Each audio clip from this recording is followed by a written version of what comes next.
अरे असलम भाई, अब आप कहाँ जा रहे हो यार? आज किधर होते हो? आजकल मोहल्ले में तो नजर ही नहीं आते भाई मियाँ। मसरूफियत चल रही है बहुत। अरे भाई सबको पता है उस हादसे के बाद तुम लोग छुपने पे मजबूर हो गए हो। पता है, दुआ के बाद अब फिजा के लिए बात करने लग गए हैं लोग। क्यों, फिजा को क्या हुआ? वो तो अपने ससुराल में बहुत खुश है। ससुराल में? या मियाँ तुम या तो बेखबर हो या बेखबर होने का नाटक कर रहे हो। आप जो कहना चाहते हैं ना खुल के कह दो। मियाँ नौकरी पे लग गई है वो, अभी तो मेहंदी का रंग भी नहीं उतरा उसके हाथों से। किस जगह शादी कर दी उसकी? फिजा ने स्कूल छोड़ दिया है। अबे यार तुम तो बिल्कुल ही अनजान हो। बेटियों का ख्याल रखा करो, क्या कर रही हैं, कैसी हैं। तू भी अपनी टांगों का ख्याल रखा कर, तोड़ दूंगा किसी दिन। अबे भाई मैं तुम्हारी भलाई के लिए कह रहा हूँ। एक थप्पड़ मारूंगा, चले जाते आ जाते हैं मुंह उठा के जो मुंह आया कह दिया।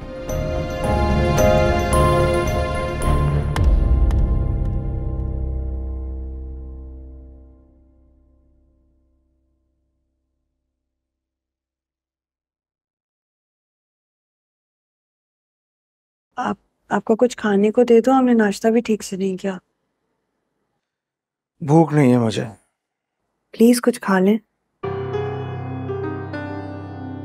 अच्छा, यानी कि अब मैं तुम्हारी मर्जी से खाऊंगा पीऊंगा? हाँ, मैंने ऐसा कब कहा? मैं तो बस ये कह रही थी कि टाइम से खाते पीते रहे तो सेहत अच्छी रहती है बस।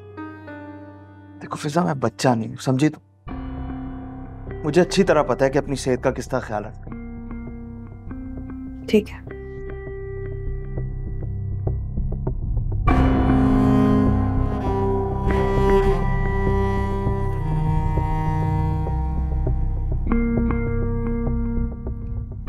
वो मैं आपसे कहना चाह रही थी कि क्या मुझे भी आप एक मोबाइल फोन ले देंगे? अच्छा, क्यों भाई? किससे चुप चुप के बातें करनी? कैसी बातें कर रहे हैं आप?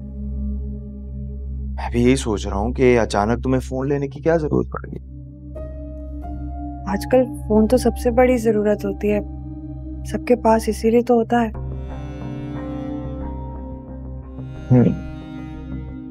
हाँ, लेकिन पहले तो नहीं था तुम्हारे पास। तो अब्बा को फोन से मसला था ना, लेकिन अब तो मैं यहाँ हूँ। यहाँ हो तो क्या हो गया? मुझे आपकी बात समझ में नहीं आ रही है। आप प्लीज क्लियरली बोल दें, क्या कहना चाह रहे हैं? देखो भाई, बात साफ सी है कि तुम्हारा बाप जब तुम पे भरोसा नहीं करता था, तुम्हारी बहन पे भरोसा नहीं करता था, तो मैं क्यों करूं?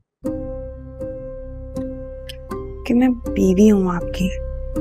अब वो अपनी बेटियों को समझ नहीं सके, लेकिन आप तो मुझे समझ सकते हैं ना।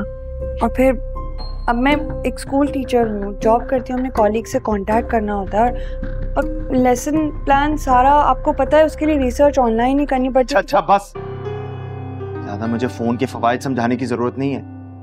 और भले पूरी दुनिया की औरतों के पास फोन हो, लेकिन तुम्हारे पास नहीं होना चाहिए, और उसकी वजह तुम अच्छी तरह जानते हो। तुम्हारे पास एक बहन है जिसका नाम है दुआ, और उसकी हरकतों से तुम अच्छी तरह वाकिफ हो। छुप छुप के लड़कों के साथ फोन पे बात करती थी ना, उसका नतीजा देख लिया तुमने? भाग गई वो। नहीं, दुआ ऐसी नहीं थी। एक बार मिलने देना, मैं उससे खुद पूछूंगी। उसने उससे मिलना करना तुमने सोचना भी नहीं है, समझी? तुमने उससे बात करने की कोशिश की ना तो तुम्हें वहीं फारिग कर दूंगा मैं। मेरे लिए आराम कर दूंगा मैं। बढ़िया है, उससे मिलने चलेगी।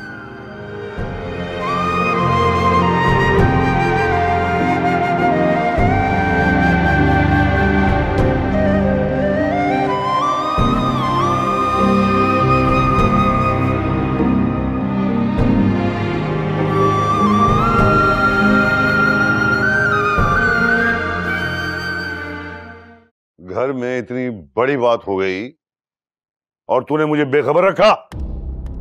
मुझे भी आज सुबह ही खबर हुई जब मैंने फिजा को स्कूल के बाद देखा। अच्छा, ये बेटियां तेरी इतनी मुंहजोर हो गई हैं कि तुझे बताने की कोई जहमत नहीं करती?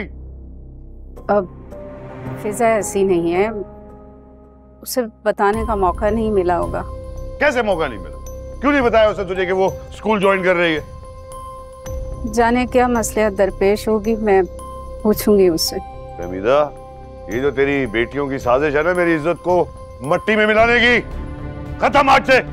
बुला उसको, ससुराल कॉल करो। मैं पहले फिजा से बात कर लूं ना, इस तरह से फोन करके बुलाना वो बुरा ख्याल करेंगे। जितना बुरा मानना है माने वो, मुझे किसी की परवाह नहीं है। बुलाओ उन्हें। ठंडे हो जाए ना, ये बात हम तहम्मुल से भी तो कर सकते हैं। हमीदा, तेरी बेटियां ना मेरी इज्जत के साथ जो खिलवाड़ कर रही है और तू कह रही है कि मैं ठंडा रहूं। बुलाओ उन्हें।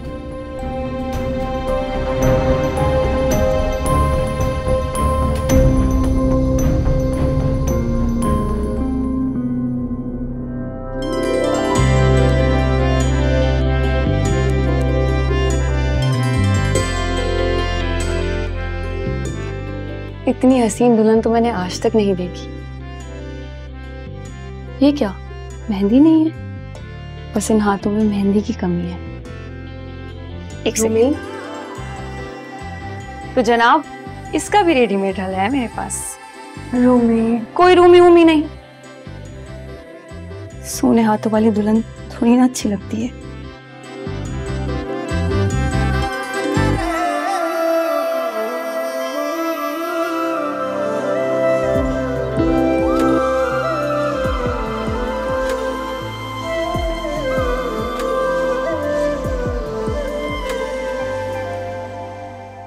असलम भाई, क्या बात हो गई?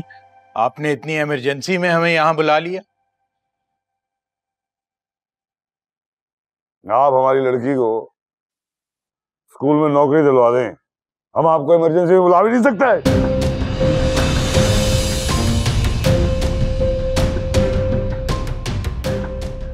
असलम साहब, सर आराम से बात करें, बेटी वाले हैं। हाँ तो क्या हुआ है, बेटी वाले क्या करें?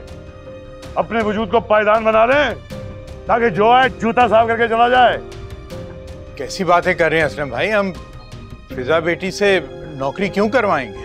क्या ये सच नहीं है कि फिजा ने दोबारा स्कूल ज्वाइन कर लिया है? हाँ सच है, लेकिन आप मुझे बात करने दें। ऐसी कौन सी कयामत आ गई अगर आपकी बेटी ने स्कूल ज्वाइन कर लिया तो?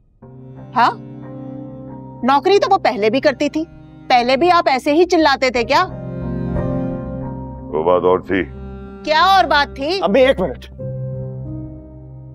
सबसे पहले तो आप ये बताएं कि आप चिल्ला क्यों रहे हैं? सरफराज बेटा, मैं बात कर रहा हूं ना। नहीं अब्बा, मुझे आज बात करने दें आप। शादी से पहले नौकरी करके आपका पेट भर रही थी, तब कोई मसला नहीं था, लेकिन आज जब वही नौकरी फिर से कर रही है तब हमें यहाँ बुला के बेइज्जती कर रहे हैं आप हमारी। सरफराज बेटा, घर की बात है ना, तो आपस में तहम्मुल से बात कर लें। हाँ, ये बात आप मुझे नहीं इन्हें समझाएं, क्योंकि ये तो मुझे पता है कि चीख चिल्ला के आपको अपनी बातें मनवा लेते हैं, लेकिन हमारे साथ नहीं चलेगा। चुप कर जाओ सरफराज। क्यों चुप करे? वो बोलने दीजिए उसे, सही तो बोल रहा है वो। बारात वाले दिन एक बेटी भाग गई, दूसरी को हम ब्याह के ले गए। हमारा एहसान मानने के बजाय उल्टा हम पे चढ़ाई कर दी आपने। हमें बुला के जलील करने से पहले अपनी बेटी से पूछ तो लेते आप कि इसके सर पे पिस्तौल रखी थी हमने कि जाओ जाके नौकरी करो।